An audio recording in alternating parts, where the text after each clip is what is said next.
சிவாய நம. கந்தனுக்கு முன்பிறந்த கணபதியை போற்றி. 1/5/2024 தமிழ்படி குரோதி வருடம் சித்திர மாதம் 18ஆம் தேதி புதன்கிழமை மதியம் 2:29 தேவர்களுக்கெல்லாம் குருவாக இருக்கின்ற குரு பகவான்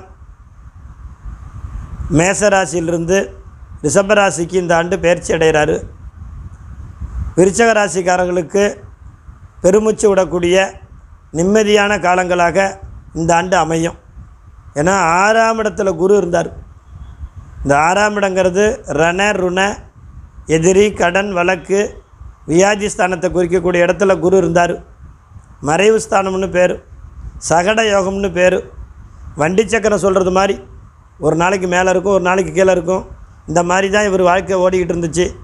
தப்பே செய்யாமல் தண்டனை இருக்கணும், உடல்நிலை உபாதை.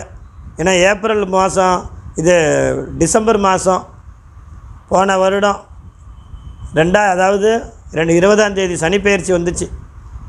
இந்த சனி பெயர்ச்சிக்கு அப்புறம் இந்த ஜாதகருடைய சனி கும்பத்துக்கு போயிட்டு 10ஆம் பார்வையாக இந்த ராசியை தான் இப்போ பார்த்துக்கிட்டு இருக்கார். அதனால் ரொம்ப உடல்நிலை பிரச்சனை, உடல்நல முடக்கடி, தனிப்பட்ட முறையில் இவங்களுக்கு தேவையில்லாத ஜாதகப்படி பார்க்கையில் போய் மாட்டிக்கிறது, இந்த மாதிரி படாத பாடு அவங்க வயசுக்கு ஏற்ற மாதிரி சில கஷ்ட நஷ்டங்கள் அனுபவித்திருப்பார்கள்.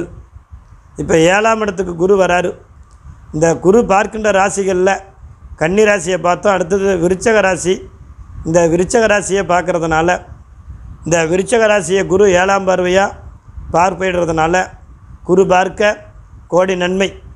அப்படி குரு பார்ப்பதனால் தீய செயல்கள்லாம் விலகி, உடல்நிலை பிரச்சனைகள் பொதுவாக விலகி, உடலுள்ள உஷ்ணங்கள் குறைஞ்சி, இவர்களுக்கு எதிர்பார்த்துக்கிட்டு இருந்த ரொம்ப நாளாக ஒரு பர்மனன்ட் ஜாப் நல்லபடியாக அமையக்கூடிய வாய்ப்பு, குடும்பத்தில் பொதுவாக மங்கள காரியங்கள் இவங்க குடும்பத்தில் அமையக்கூடிய நேரம்.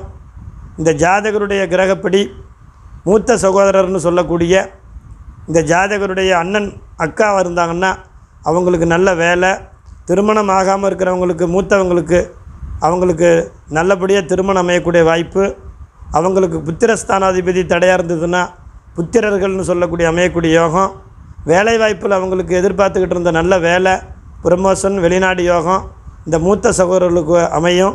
அதேமாதிரி அவங்களுக்கு இவங்களுக்கு இருந்த மனக்கசப்பு, இந்த அண்ணன் அக்கா இந்த உறவில் நமக்கு ஒரு சுமூகமான ஒரு நல்ல ஒரு அமைப்பு ஏற்படும். அதே போல் இந்த ராசியினுடைய 3ஆம் இடம்னு சொல்லக்கூடிய தைரியஸ்தானம், வீரியஸ்தானம், இளைய சகோதர சகோதரத்தையும் பார்க்குறதுனால இந்த ஜாதகருடைய தம்பி தங்கைகளுக்கு திருமண வாய்ப்பு, குழந்தை பேர், நல்ல வேலை, படிப்பில் மேற்கொண்டு நல்ல கல்வி எதிர்பார்த்த மாதிரி அவங்களுக்கு திருப்திகரமாக அமையக்கூடிய யோகம். அவங்களுக்கு இவங்களுக்கு இருந்த கருத்து வேறுபாடுகள் பிரச்சனைகள் களையக்கூடிய நேரம். இந்த ஜாதகத்தில் ஒரு பதட்டமாக இருந்தவங்க இந்த பதட்டங்கள்லாம் நீங்கி பாதிப்புகள் குறைஞ்சி நல்லபடியாக தொட்டது தொடங்கும், கறக்காத மாடு கறக்கும், விளையாதனால விளையும், வரட்டு மாடும் கண்ணு போடுங்கிற மாதிரி ஒரு நல்ல அமைப்பு இந்த ராசிக்காரருக்கு இனிமேல் நல்லா இருப்பாங்க. திருநள்ளாறுன்னு சொல்லக்கூடிய சனீஸ்வர பகவானை வணங்கலாம். 40 வயசுக்கு மேல் உள்ளவர்கள் திருக்கொள்ளிக்காடுன்னு சொல்லக்கூடிய பஞ்சனும் மெல்லடையால் மிருதுபாத நாயகி உடனரை அக்னீஸ்வரர்னு சொல்லக்கூடிய பொங்கு சனீஸ்வரனை வணங்கலாம். திருநாரையூர் குடும்ப சனி பகவான் கும்பகோணத்து அருகில் இருக்கிற அந்த சனி பகவானை வணங்கலாம். 70-60 வயசுக்கு மேலே உள்ளவர்கள் தேனி மாவட்டத்தில் உள்ள குச்சனூர் சனீஸ்வர பகவானை வணங்கலாம். ஏன்னா ஏன் சொன்னோன்னா இந்த சனி பார்வை இந்த ராசிநாதன் மேலே 10ஆம் பார்வையாக படுவதனால் இந்த பாதிப்புகள்லாம் குறையும்.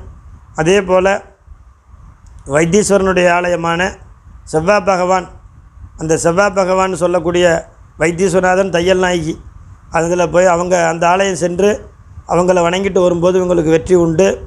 இல்லைன்னா செவ்வாய்க்கிழமை சனிக்கிழமை நீங்கள் பக்கத்தில் இருக்கிற சிவாலயம் சென்று சனிக்கிழமை எள் தீபம் இட்டும் செவ்வாய்க்கிழமை நெய் தீபம் இட்டும் வணங்கி வரும்போது பாதிப்புகள் குறைஞ்சி ஒரு நல்ல திருப்தியான ஆண்டாக இருக்குது.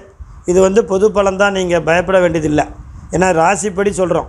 ஒரு ராசிக்கு 3 நட்சத்திரம்னு சொல்லும் பொழுது, அதாவது விருச்சக ராசி விசாக நட்சத்திரம்னு சொல்லக்கூடிய 4ஆம் பாதம், அனுச நட்சத்திரம் 4 பாதம், கேட்ட நட்சத்திரம் 4 பாதம், அப்படி 3 நட்சத்திரம் ஒரு ராசிக்கு இருப்பதனால நீங்கள் அவங்க ஜனன ஜாதகத்தில் லக்னப்படி இன்றைக்கி என்ன திசா, என்ன புத்தி, என்ன அந்தரம், அதனுடைய கிரகநிலை இப்படி தான் உங்களுக்கு இன்னும் நன்மையை கொடுக்கும்.